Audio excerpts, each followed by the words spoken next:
Hello friends, আমার channel the fresh রেসিপিতে আপনাদের সকলকে স্বাগত জানাই।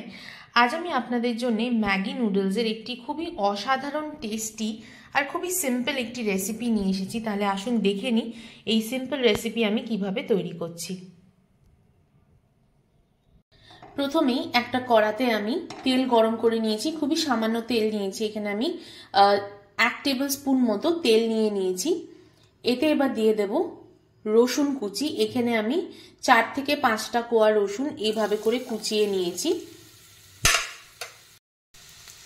রসুন কুচি দেওয়ার পর হালকা এটাকে একটু নাড়াচাড়া করে নিতে হবে।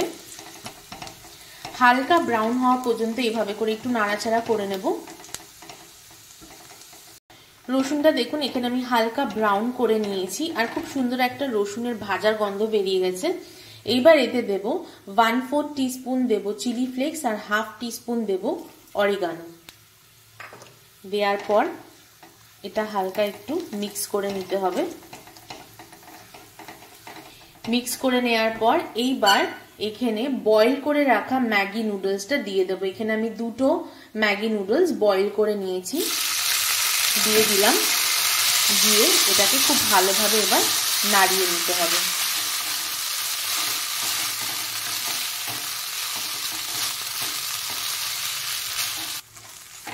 খুব ভালো করে নাড়িয়ে নিয়েছি। এইবার এতে দিয়ে দেব ম্যাগির মশলা। এখানে আমি 2 প্যাকেট ম্যাগির মশলা, যেহেতু 2 প্যাকেট নুডলস নিয়েছি বলে 2টো প্যাকেটই ম্যাগি মশলাটা দিয়ে দিলাম। দিয়ে দেওয়ার পর এবার ভালো করে মিক্স করে নিতে হবে যাতে মশলাটা নুডলসের সাথে খুব ভালোভাবে মিশে যায়। খুব ভালো করে এটাকে মিশিয়ে নিয়েছি। মশলাটা খুব ভালোভাবে নুডলসের সাথে মিশে গেছে। এই পর্যায়ে আপনারা কিন্তু নুনের পরিমাণটা চেক করে নিতে পারেন, যদি দরকার পড়ে নুন অ্যাড করতে পারেন, কিন্তু আমি আর নুন অ্যাড করব না। এবার এটা হয়ে গেছে, এবার আমি এটাকে পরিবেশন করব।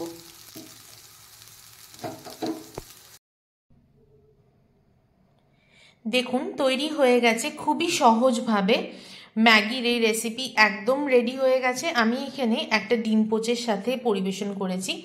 আপনারা চাইলে এখানে সসের সাথেও সস দিয়েও পরিবেশন করতে পারেন।